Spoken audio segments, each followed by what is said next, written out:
Hello, everyone. My name is Mary Burnett, and I have the pleasure of welcoming you to the launch of the Faces of Dementia campaign. I am the CEO of the Alzheimer's Society of Brant, Haldimand, Norfolk, Hamilton, Halton, one of the many partners involved in this great initiative. I'm also thrilled to be here in my capacity as a board member for the Hamilton Council on Aging, the lead agency for the Faces of Dementia campaign. On behalf of the council, I extend a warm welcome to all of you. Our partners have made this work possible, and I want to send our special appreciation to the Public Health Agency of Canada for its very generous support through its Dementia Community Investment Fund of this project. We have created this campaign to help build awareness of dementia and to seek your help in creating inclusive communities for people living with dementia. While our project is focused on the communities of Haldimand and Hamilton, our hope is that we will have a much broader impact and that other communities will take up our call to action. This campaign has been created with care, love, insight, and sensitivity. Now, in the spirit of respect, reciprocity, and truth, we begin this session by taking a moment to acknowledge that we are meeting on the traditional territories of many First Nations, lands that have been inhabited by Indigenous persons for thousands of years. We offer our gratitude to the original people of Turtle Island for their care of our earth and their teachings on the importance of valuing the wisdom of our elders. Miigwech. A big thank you also goes to our committee and creative team's effort to make this event a success today and for creating such an impactful campaign. Now it's my pleasure to introduce you to your co-host for the day, host of the Dementia Dialogue podcast, David Harvey, and Phyllis Fehr, one of our impassioned advocates. Thanks, Mary. It's an honor to co-host this event with Phyllis. This is not the first time that Phyllis and I have co-hosted. About 18 months ago, we did a podcast on this episode on this very project. And here we are today with one of its products. Phyllis, if we were hosting this premiere in person, we might be describing some of the fabulous outfits our audience chose to wear as they came down the red carpet. Alas, we have only a virtual red carpet, and we can only imagine what our folks are wearing today. But I do notice that you've got your Alzheimer's scarf on with the forget-me-not emblem, and it looks very attractive. And I have my Scottish Alzheimer's tartan bow tie on to open this event. Phyllis, you were also on an earlier podcast episode with Pia Contos, who I just noticed is part of our audience today, talking about stigma and how to overcome it. Our podcast and this project have a lot in common, the faces and the voices of dementia. There are a couple of things we want to encourage in our participants. Please use the chat function to offer your support and comments. And we also have a Q&A function where you can send in questions that we will attempt to answer during the course of this event. We'll be monitoring the spaces and we'll take advantage of your question and answers. You can find those two boxes at the bottom of the menu bar, or rather at the menu bar at the bottom of your screen. Why don't we kick off our connection with everyone going to their chat room and letting us know where you live. Already we know that there's people from across the world participating in this webinar, and we'd like to see other communities that people are coming from. So if you could take a moment, go to the chat and tell us where you're located.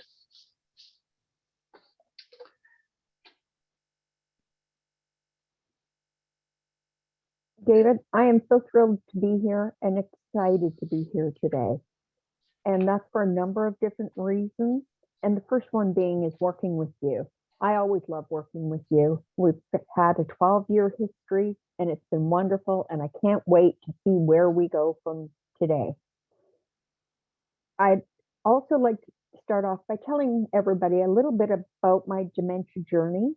And my dementia journey started when I was 14 years old. My grandmother was diagnosed with dementia. She was brought home and hidden away from the world. The same thing happened again with my own mother and some of my aunts. When I started seeing symptoms when I was 48, I went and got checked.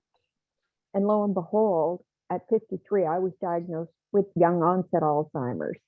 And I want to clarify that young onset Alzheimer's starts any time before the age of 65.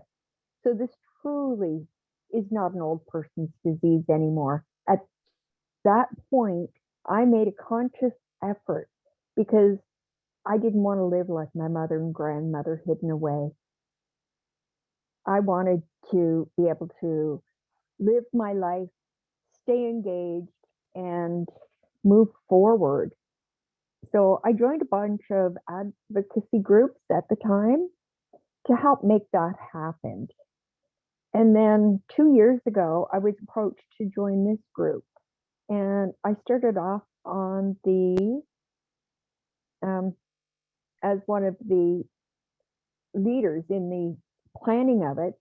And quickly, I didn't want to be the only voice of people living with dementia on the group. So I asked if we could bring another person in, and we did. And, you know, over the last 2 years, we've heard and did surveys on over 300 people living with dementia or being affected by dementia here in Hamilton. We've heard their concerns and we've heard their thoughts and idea of what they think could help them in the community.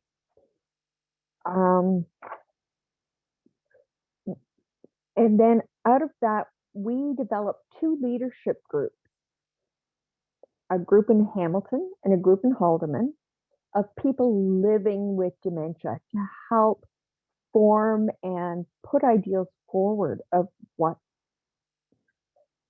going on.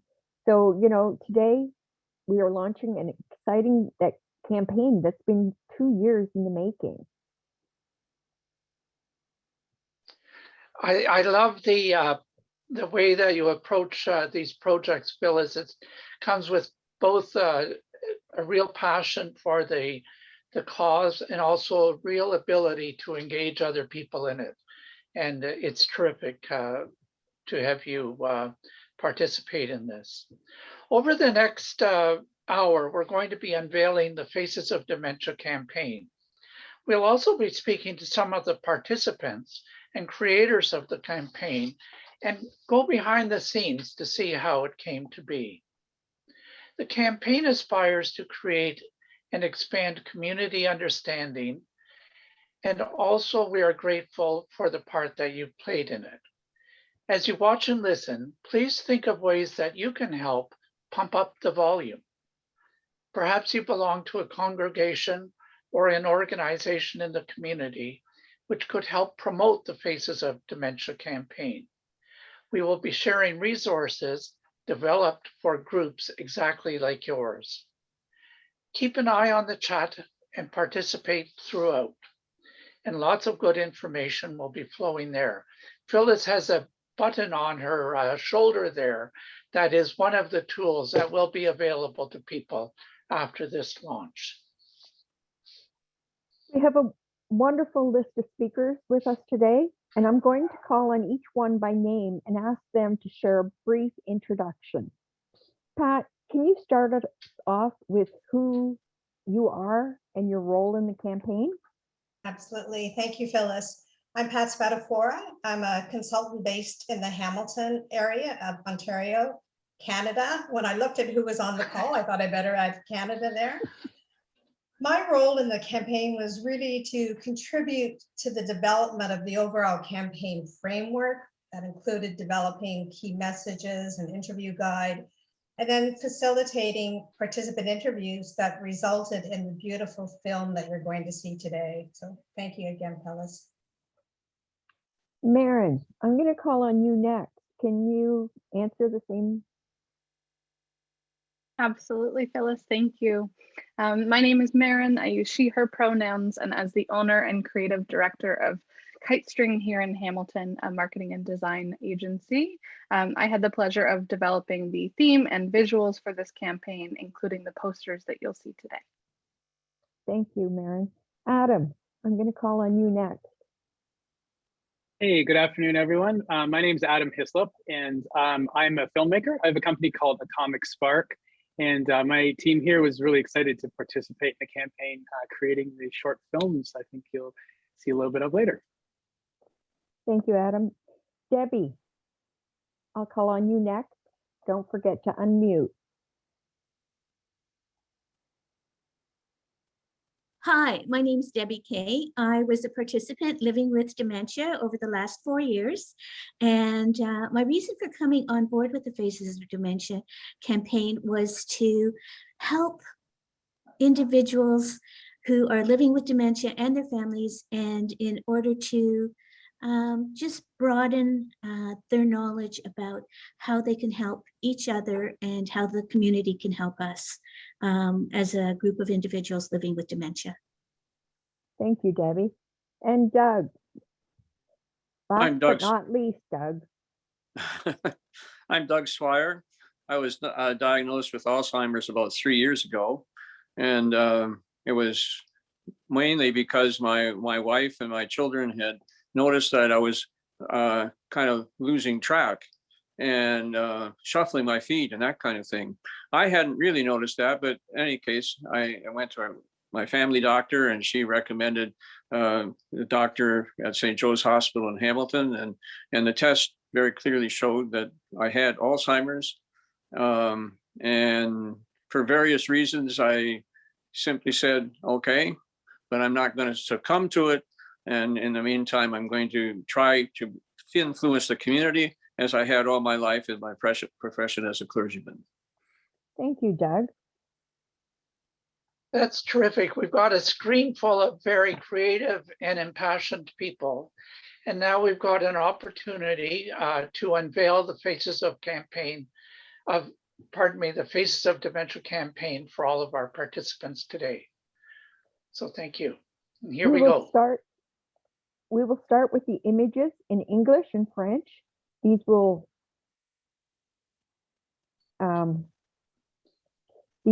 be all over Hamilton and Haldimand for the next 6 months. They'll be in newspapers, radio, television, and billboards.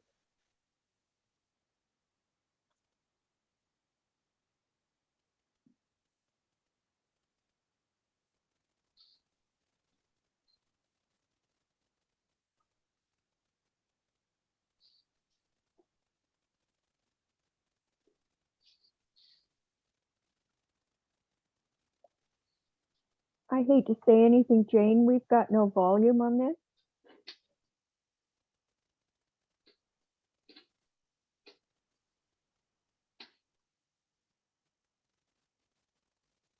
Sorry, was there a problem with the sound? Yes, there was Yeah. no sound. Okay, sorry about that. And it wouldn't be a Zoom webinar without one little glitch. So here we go. I wonder if Ashley can guide me towards how I do the sound, because in our test, of course, it worked yesterday, folks. So Yeah, not a problem, Jane. So you would just go into your share screen and make sure you enable sound sharing as well. So into the advanced options. that would be the little button in the lower left that says share sound. Yes, ma'am. Okay, let's give it a go. Sorry for the glitch, everybody. Problem. Not a problem.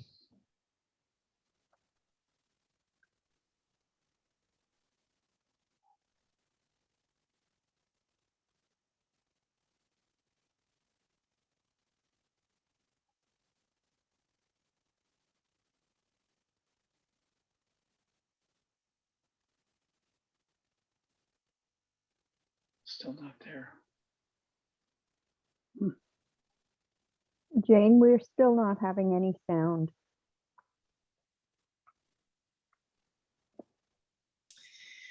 Oh, goodness. Okay. Sorry, folks. Ashley, what do we think? If you can stop sharing again and then just close that out. Let me just, if you can email it. Oh yeah, keep yourself unmuted. Thank you. Jane, keep yourself Keep me unmuted. unmuted. Thank you, Olivia. Okay, third time's the charm, people. Here we go.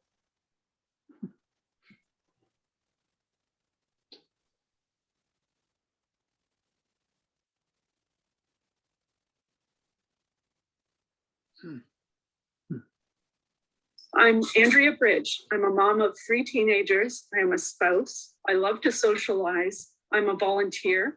I am from the LGBTQ plus community. I am an artist. I live with dementia, and I'm not just a diagnosis. I am not a stereotype.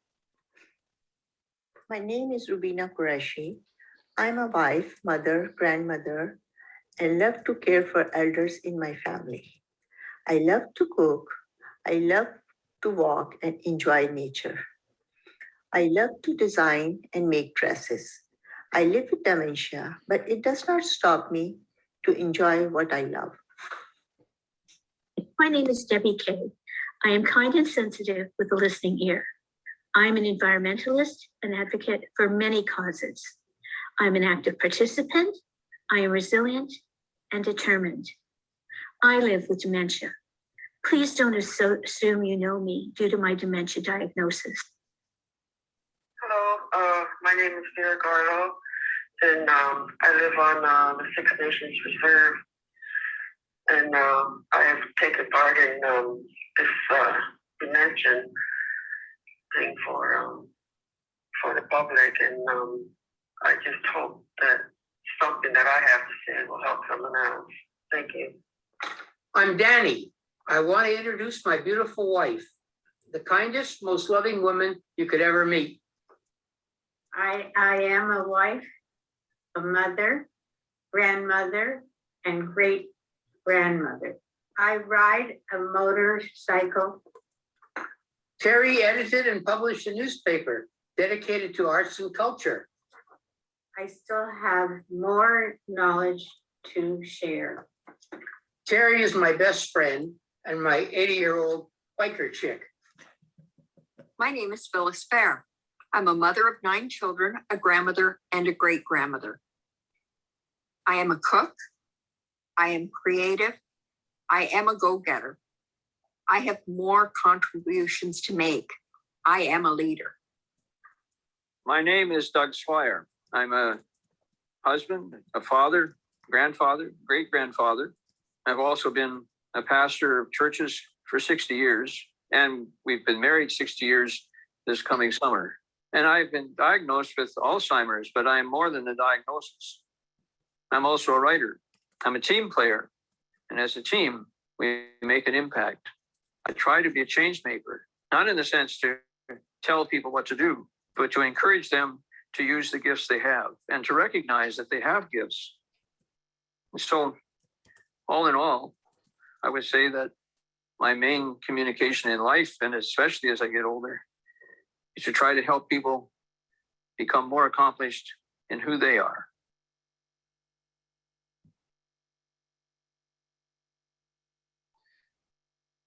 What a stunning cast of characters. Teachers, change makers, designers, mothers, biker chicks, artists, and good listeners. Terrific. And thank you very much for lending your time and your life really to this particular project and sharing your life with other people.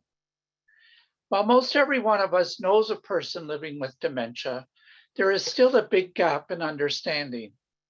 Often this gap isolates and disables people even more than the condition itself.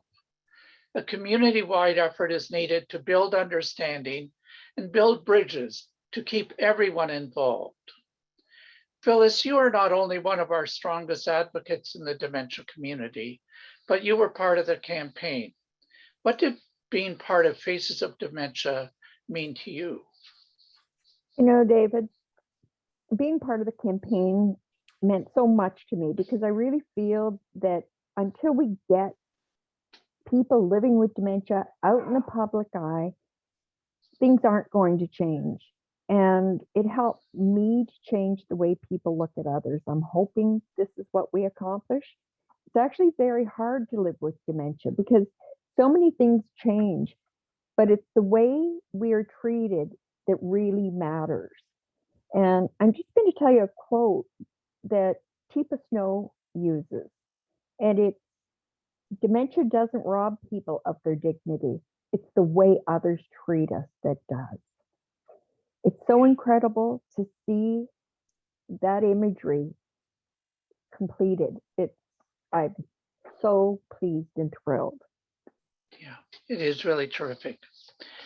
Now we're going to move along to the premiere of film screening, the first time viewing, and you are all a part of the first group to see this. After the viewing, we will meet some of the creators, that Adam and Maren and others that you've already been introduced to, and learn how this stunning work came to be, the real inside story behind the creative and filming process.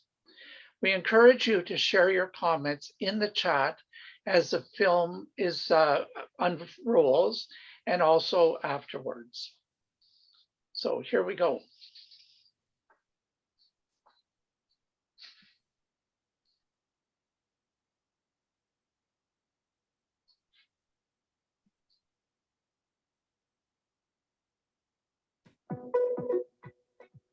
There's as many different faces of dementia as there are people who have it. No one acts the same as the next one. You're okay one day, you get a diagnosis, and then the next day, you're still you. It doesn't take away who you are. When I got diagnosed with dementia, I couldn't give up. I really had too much going for me. When I heard that I have Alzheimer's, I don't want to stop. Once in a while, I feel lost, but I'll figure it out. I may be sitting here living with Alzheimer's, and you know what? I'm still me. It was just a accumulation of things that maybe other people didn't notice, but for me, it was really like, what is going on? Every day is important. And that you're still a person. We get a diagnosis. We are not the diagnosis. We receive the diagnosis, and we then are able to move on with our life and still live our life by making changes. It's been 3 years since my diagnosis. 18 months I tried doing it alone. And then I realized what I needed to do is get the support. The best thing that we can do for ourselves is really look at what our own needs are and then pursue getting the appropriate help. Be who you have been and continue to be. As long as you're able to communicate, don't be hesitant to say that I have Alzheimer's. The approach is to do more, get involved, keep your brain active. I love sewing, and I didn't stop that. Because if you stop, you're not gonna gain anything. Till my brain's not working, I'm gonna do whatever I can. It's implementing ways that you can still live your life and do things, but doing it safely. And I think that's the big thing, the big message, that we are still able to live our lives and stay active. Activity helps your brain function. So stay involved and stay social. Keeping your brain active is a lot of things, I think. Reading, for one thing, continuing to be part of a group. You have to be part of it. You can't just sit back in a group and say nothing. The home support people, they got me interested in doing things so I didn't have to stay home all the time. Next thing I knew, I was busy just about every day, so I didn't have to worry about being lonely. I want people to start thinking, if you're a cashier, if you work in a restaurant, wherever you work, if you see someone fiddling with their cards, I just want people to stop and think, well, why is this person acting this way? Is there something I could do? Could I help them? It's all of us working together on a common goal that is going to change the way people living with dementia are accepted and looked at in the world. Take a deep breath. You still are who you are, and get the support you need, but the professional support that you need. And if you have any questions, don't be afraid to ask them. And this is you, and you have every right to be you. And so you need to stand up for yourself. Don't think your life's over, but keep going. Keep doing the things you love. There may be Alzheimer's in the family, but we're still alive. Whatever you do, don't give up. There's always somebody that cares. You have to figure out and you have to not stop anything. There's lots of things to do. People living with dementia are still human beings. We still can communicate. We can still do things.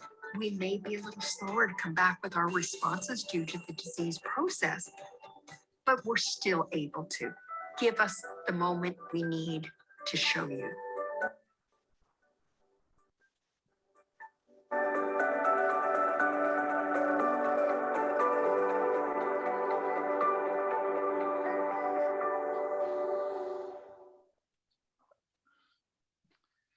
Beautiful, beautiful film. I just have the image of the sun reflecting on Debbie's face as she's talking there, or Phyllis, your hands on the desk there, your fingers just trying to make a point.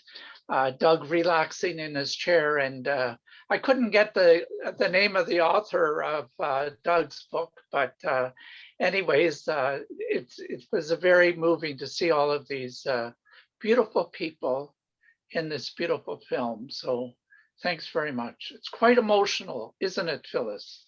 How do you feel? David, you're so right. It is emotional. And every time I see it, because I've seen it a couple of times now, I have to really control my emotions because I get a tear in my eye, and it's not a tear because I'm upset. It's a tear of joy that people are finally getting a message that will help change our lives. The other thing I really get to feel is proud that this has come to fruition, and proud of all the people that have worked on this, and proud of all the people that are living with dementia that joined us and spoke out and helped us get our message across. So Debbie, you've got a different color set of glasses on today than you had in the movie.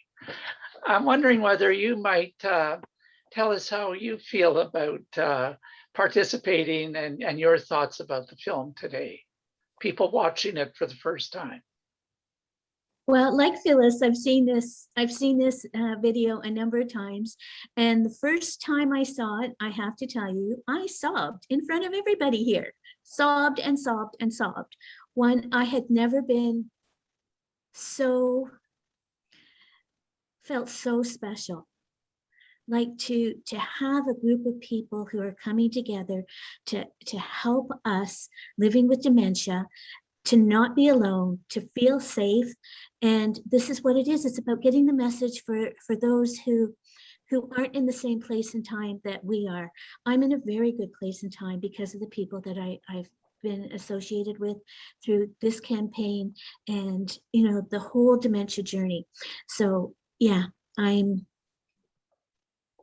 sensitive. Okay. How about Doug, from your point of view, how did you feel watching the film? And well, I think that it's special for all of us who participated because it gives us a chance to express what Debbie has been saying and the others, and that is that our life isn't over, and therefore they should also view us as still the same people. It's just that we have this condition that we don't know why we got it, and we don't know what will happen in the future. But for now, we're living in society, and we'd like to influence the reception that society has. And because very often what they feel if someone says they have Alzheimer's is they'll just walk away. And that is not our purpose. Our purpose is to say, well, let's communicate together, let's live together, and let's work together for a betterment of society. Terrific. I'd encourage people to go to the chat room to express your reactions to the film when it's still fresh in your mind. So it was a real mix of love, as people have said, passion, science, and I'm sure there was a bit of fun in the mix as well. You could kind of get that sense of lightness. It wasn't a heavy message, it was a light message, and that must have been encouraged by some of the folks that are the creators of the film. So let's now turn our attention to some of the technical folks that made it happen, and starting with Pat, and then we'll go from there. So Phyllis, over to you, and we can meet our panelists again. Thanks, David.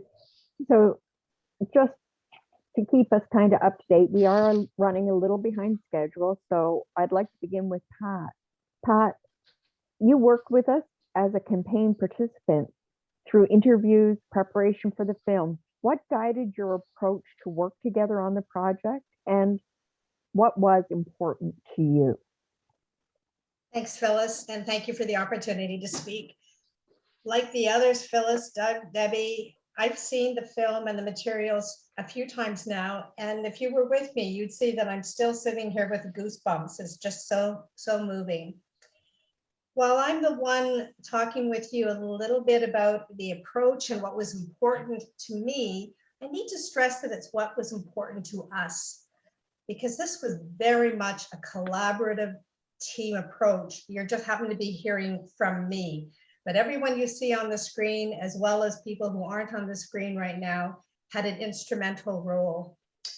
I've picked just two things to tell you about that were important to me, or we would be here for a very long time. The first one, I think, shone throughout the video, and that was this campaign and this video, this film needed to express the voices of people living with dementia. It was important to me at every step of the way that the participants guided the process, developed the key messaging, worked with us to develop their I am statements. Aren't those I am statements just incredible and very powerful? And I kept going back to that.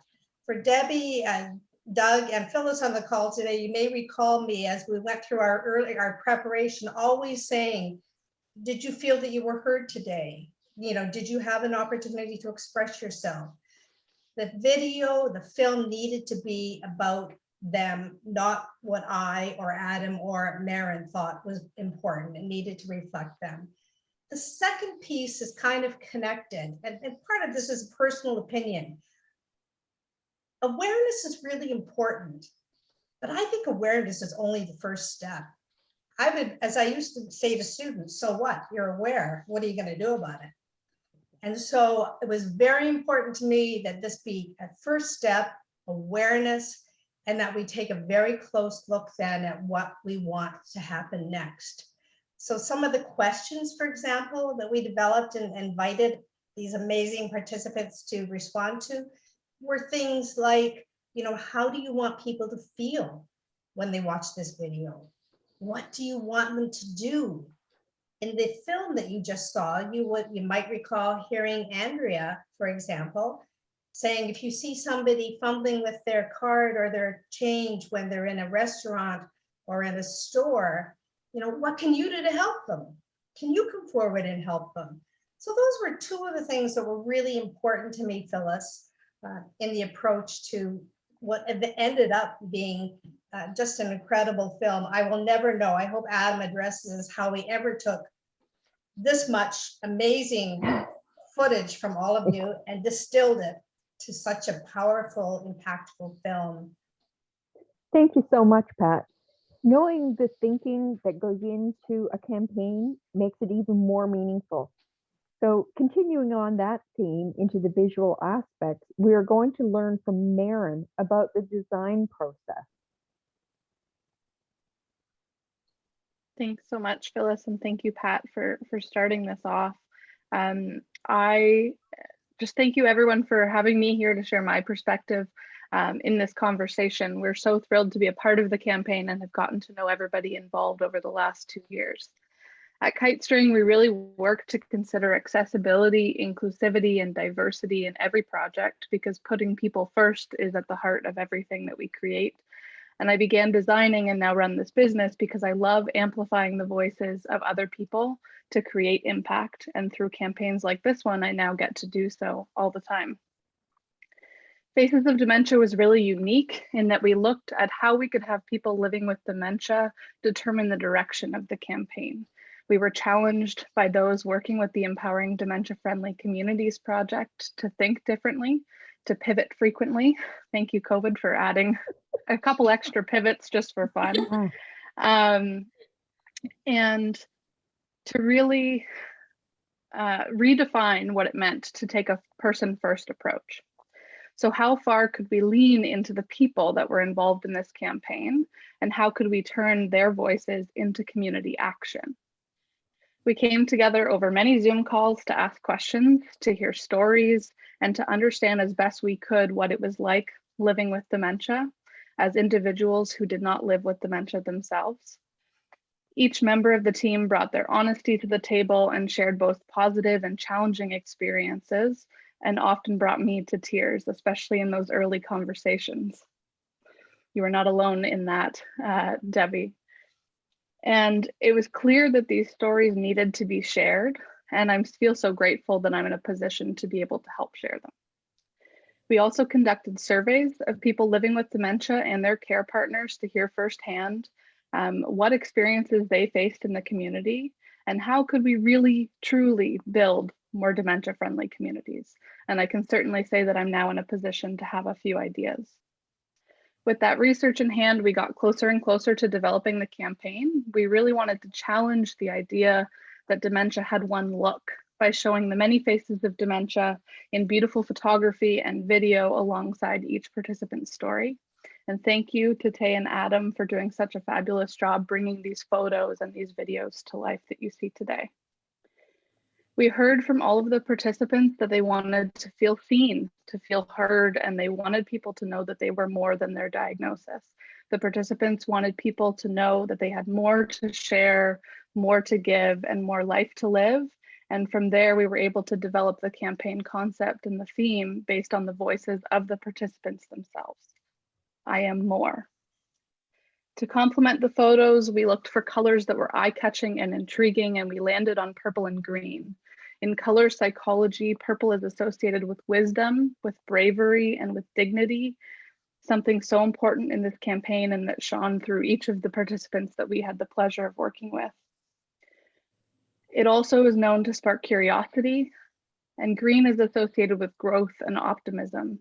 It's been found to generate therapeutic and positive cognitive outcomes, such as improved memory and positive thinking. And all of these aspects of these colors went into why you see the visual. Thanks very much, Maren. We paired the visuals. Yes. Have you finished, or do you? Just on my little finale here. Sorry. That's okay. Sorry for interrupting. That's okay. These visual elements came together to really create a compelling campaign to enhance and highlight the stories of people living with dementia.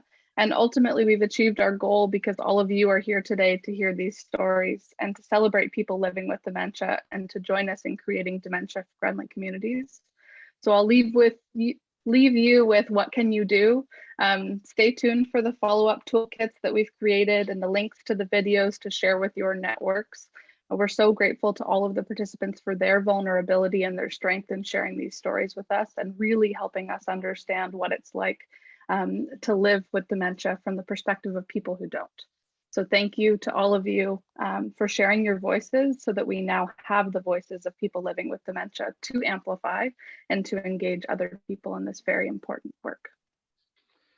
Thanks very much, Maren. It's really interesting to listen to Pat and the conversations that were had with people to capture some of those key messages, and then to listen to you to see how you took that raw material and converted it into the images that we saw today.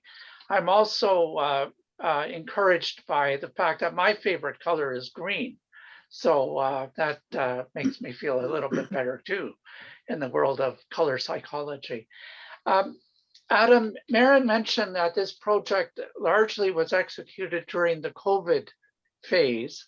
And I know that presents particular challenges for filmmakers and the protocols around safely engaging with people during that period. I'm wondering if you could tell us a little bit about the process of moving from concept that Maren described to the moving images, not only that move physically, but also move us emotionally through this process. So what did you learn and what surprised you in the process? Thanks, David. Yeah, it was quite a process, and COVID certainly makes that process a lot more complicated than it was. Slows us down, it causes delays, and but we got through it, and it was a great team to work with, to be part of this group here. So I'm a commercial filmmaker, which means I work with organizations to help tell their stories, and like I think Maren maybe used the phrase amplify their message, and that's kind of what we do as well. We help people share what they're all about and reach others in the world with their message. We get to spend a lot of time with some really amazing people and learn from people in all different walks of life. But this project really stood out in that regard. It was very different than a lot that we get to do, partly because it was such a large group. There's a number of organizations represented here today and individuals that all came together to make this happen. And it was so incredible to see all these people working together for the same goal and working so well together. And we're really kind of honored to be part of that. And I think going into this, I really fit into probably the target audience for this. I didn't know a lot about dementia, and I've learned a lot through this process. It was really exciting for myself, and I think for my team as well to learn more about this, to get a better understanding of what dementia is and what it looks like. And so that's been a big growth thing for a lot of us. I really view filmmaking as more than just pointing a camera at someone and hitting record. Our process really starts early with a lot of research, and Pat and Sheila and others, Maren and Mike, really kind of led the charge initially to reach out to all the participants and to get their stories and to understand what people wanted to say and what they wanted to share. And I have to, give a huge amount of credit to them for that. And it made our job a little bit easier in that regard, because we went in feeling very well prepared that we knew what people's stories were about. And that was a really fun part of the process. We also knew it would be really important to make sure that people felt really comfortable on set, partly because of the pandemic, and that's something that's been higher on our radar through the pandemic. But just also because they're sharing, very personal stories, and there's vulnerability involved in doing that. So we really worked to make sure, each person had the time they needed to share their story and was in an environment that they were comfortable with, and that each person each story was honored through the entire process. We spent some time, discussing ahead of time where we were filming, planning out shots and locations. One of the outstanding ones there, and Pat reminded us, I think before the call of it earlier, was at the Desjardins Canal with Debbie and the mosquitoes. I think if you look closely, you can actually see the mosquitoes in some of the shots. But it was a little bit of a surprise there when we got there to film. But it was such a beautiful location, and finding spots like that have some significance to each of the participants, I think really adds a lot to it. And then there was a lot of footage. There were a lot of hours of footage to go through, and Steph, our editor, and our edit team here did a great job sort of sifting through all that and pulling things together. One of the things I find is a measure of how well prepared a project is. And again, this credit goes to many of the people you're seeing here today, is how things come together on the other end. So if there's a lot of revisions and things like that, it often means that we haven't prepared properly. But in this case, there was almost nothing. It was a very smooth process. It makes me think that all of that preparation, all of the time we spent talking and learning about people's stories and filming, and that was really worthwhile. And also, just as a business owner, I think this campaign can have a big impact. It can help people understand better how they can support people living with dementia. And I'm excited to see it out there in the wild, in the public. And I hope it has a big impact. It's been a real treat to be a part of this. And I just can't say enough great things about all the people you're seeing here today and all they've contributed to make this happen. So thanks. Thanks very much, Adam. As you're talking, I just made a couple of notes, and the word courage came to mind when you mentioned people coming forward with very personal stories and a certain vulnerability we all feel when we share that kind of thing, and the courage behind that. And also the duty that you have and your team to honor those people and to honor that courage. And I think it really came through in spades. So we've got a couple of courageous people that we're going to hear from again. And that's Debbie and Doug talking about, again, a little bit more of their involvement in the Faces of Dementia campaign. Pat mentioned her comment to students that it's one thing to be aware of something, it's another thing to take positive action. And I'm thinking, Debbie, that might lie a little bit in some of your aspirations for the Faces of Dementia campaign. And you have to unmute yourself.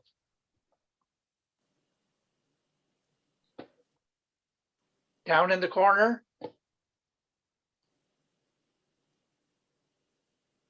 Welcome to my world of dementia. It's all our world, Debbie, don't worry.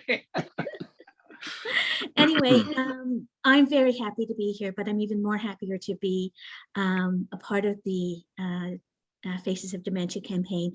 And I'm even happier than that because you're all here. I'm going to share a little bit of my journey and what it means to be a part of this campaign and how it's helped me. My journey began about 40 years ago with my grandfather, and when we couldn't take care of him any longer, he was committed to the Hamilton Psychiatric Hospital where he died. And in the interim there, he was often left tied to a chair by his arms and his legs, and they would become chaffed and bleeding. Since then, we've had 7 family members, 8 if you include me, after were diagnosed with dementia. The first 18 months, I have to say, as a social worker, I tried to do it on my own, and I couldn't. I was on a roller coaster of emotional upheaval, and I was trying to manage my disability on my own. And when I reached the pinnacle of not being able to manage anymore, and I wanted to seek MAID, which is medical assistance in death, I was encouraged to contact the Alzheimer's Society of Hamilton. And from there, I became involved with the Hamilton Council on Aging, and my life did a 180 again. I don't want to share my entire story, but I want to help you understand a little more about dementia and to help you unlearn any misconceptions you might have about any of the stages of dementia like I had. And an analogy that I'm going to use is my role as a master hiker and camper in Algonquin. I liken my dementia to, there's a very difficult trail, 6 hours in length, and I'm just going to say very difficult. So I'm walking on the trail. I start the trail off. I'm enjoying absolutely everything about it. And then I meet the bear. And the bear is the diagnosis of dementia. And I try to skirt around the bear, but it's got me. And then I get away. As you continue along the trail, as I continue along the trail, the obstacles become more and more difficult to maneuver. There are rocks on the path. There's a boulder that can't be moved. So I have to try to find a way around it. There's a large tree that's fallen across the trail. It's too big to climb over because I have short legs.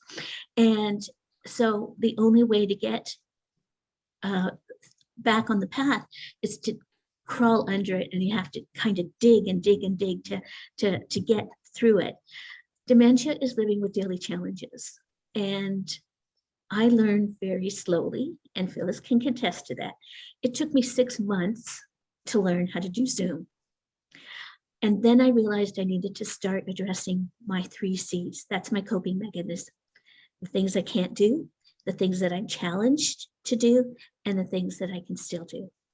Now, I have to be very honest, and it might sound really kind of sad, but I am only about 20% of the person that I used to be, actively or having brain smarts. But the 20% that is left is awesome. And it's the most important part of me anyway. And I'm at peace where I am in place and time. And it's because of these campaigns. It's because of the people I've met along my journey. Now, one of the things that I want to ask you is, what if one day you or someone you love gets a diagnosis of dementia? How do you want to be treated? Differently than the way you were before the diagnosis? There are thousands of advocates worldwide that we are all trying to do exactly the same thing. We have the same goal: to help the families living with dementia, to educate our neighbors and our healthcare providers, and preparing the way for others in the future. This campaign is doing that. It's a stepping stone. But we need you. We really do. One of the individuals in a support group that I belong to calls people around her cognitive ramps. And that got me thinking. People who have visual impairments use white canes and seeing eye dogs. People who have hearing impairments use hearing aids. People who've lost limbs have prosthetics. People who can't walk use rollators and wheelchairs, needing ramps to get in and out of buildings. All of these are really visible disabilities. People living with dementia have a silent disability, and our impairment needs you. You are our ramps. I was going to quote something that Phyllis has created, but I think she's going to do it a little later on. So the Faces of Dementia launch for me is to open the doors of hope for those that are now living with dementia, for our communities and neighbors to understand dementia, and for those in the future who may face dementia, for their journey to be a little bit easier, because we've carved out a little more of an easier trail. And I would ask that everybody be cognizant of the various stages of dementia too, and how you can help in every stage. If you go to YouTube there, and this really changed me, I will say this video changed me. When you think of the end stage of dementia, how people are non-communicative and just sitting there, and you have the worst case scenarios. You go to the YouTube and there's a misconception that is totally eliminated. The 2 women in the videos are not actors. Their names are Gladys Wilson and Naomi Fehl, F-E-I-L. And I want to ask you just to watch that video. I want to thank you for your time. I'm glad you came. You make my world feel a lot safer, because I know that I have the support I need on my journey. Thanks, David. Thank you, Debbie. That was wonderful. You know, you've got spoke from the heart, which is so amazing. Doug, we were just curious to hear what your experience was like. What did you want most people to know about the I Am campaign messaging that we put forward? Well, I think from the very beginning, almost, I recognized that in fact I have Alzheimer's, but I also recognized the fact that the symptoms were really not that great at the moment. So I would use whatever was left to communicate to as many people as I could. And obviously, as a pastor of a church, I always had a built-in audience. And when I announced that I had Alzheimer's, and I had retired about a year before that, But people, the first thing they said was that you don't have Alzheimer's. You don't manifest any of what we expect. And I said, that's exactly the problem, because we do have, and we surely admit it, but sometimes many of us do not have a lot of the symptoms that people associate with it. So therefore, part of our job, those who live with it, need to communicate that in fact, we don't feel as if our life is over.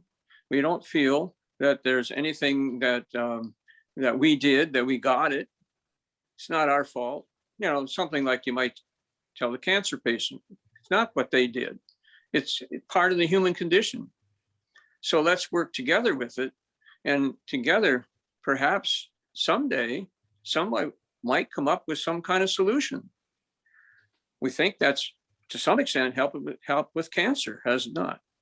I know many people who received a cancer diagnosis, let's say even 10 years ago, felt that it was, you know, a death sentence. It's not today. It is still, to some extent, yes.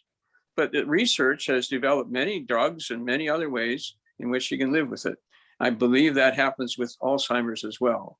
And this campaign is part of that, to say, look, there are things that we can do, but there also are people out there in the community that have the ability to discover things that we've never heard of before.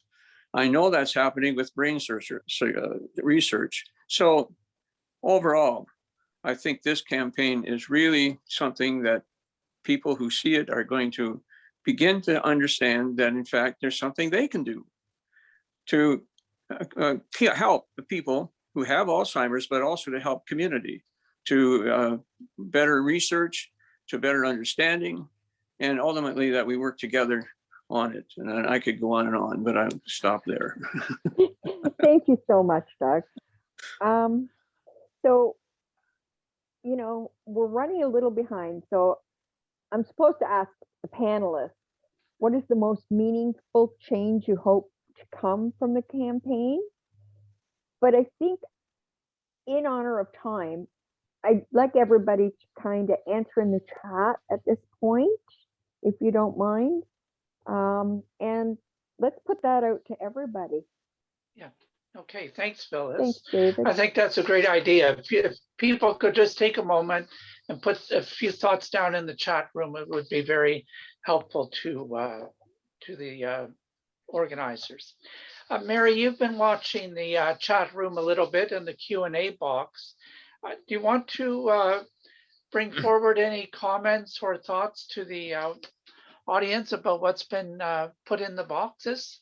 Yes, thank you, David. I think that perhaps the most common question is, how do we get access to this film and to these posters and these voices? And can you share it? And how do we do this in our community? And how do we get involved? So what's the answer? So we are going to have copies of all of this on the facesofdementia.ca website. So please do visit it. If you're interested, if you live in another community, want to find out about it, write to us, write to the, and we're also on the Hamilton Council on Aging's website. And everything will be available and will be shared. The other question that came up is, is there any thought of doing a similar type of approach for extended family or for caregivers, which I thought was interesting in their voices. So perhaps the Public Health Agency of Canada might be interested in launching another Faces of Dementia campaign that features the impact or the voices of those caring for individuals living with dementia. Great idea. Great idea. Okay, so we're nearing the end of the event. Please visit the website that Mary mentioned, and you can find all of those great tools there. And as much as possible, while this is a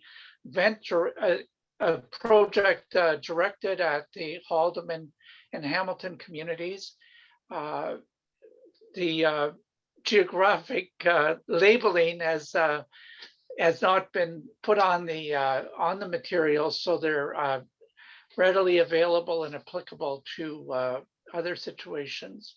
And there's going to be free education workshops. That's kind of the follow-up to this launch, is the workshops aiming at some of those encounters that people with dementia might find difficult, and how people can respond to those. And if you belong to a organization or a community or a business that might benefit from that kind of educational workshop, we really ask you to go to the website and sign up for them. Phyllis, do you have any final thoughts? You know, David, I do. And the one thing I want to say, I've got two things to say. The first is, you know, I've been kind of watching the chat, but living with dementia, I can't multitask. So I want to thank everybody for the comments and the encouragement that's been put in there. And the second thing I want to do is I want to invite you all to be part of the growing movement.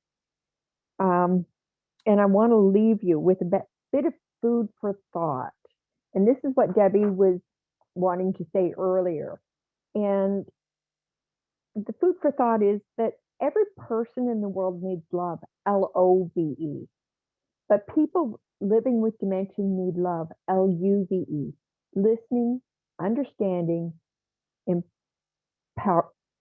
understanding, validation, and empowerment. So I hope you can all help people living with dementia by putting this stuff in place. Thanks very much, Phyllis, and thanks to everyone. I want to thank in particular the 7 people that are on the screen with me today, who've been such a part of this creation, but to thank everybody who's participated in the event. We look forward to reading some of your chat, and we look forward to further contact with you as this campaign unfolds. So on behalf of all of our folks today, I'd like to say goodbye, and again to thank you for your participation.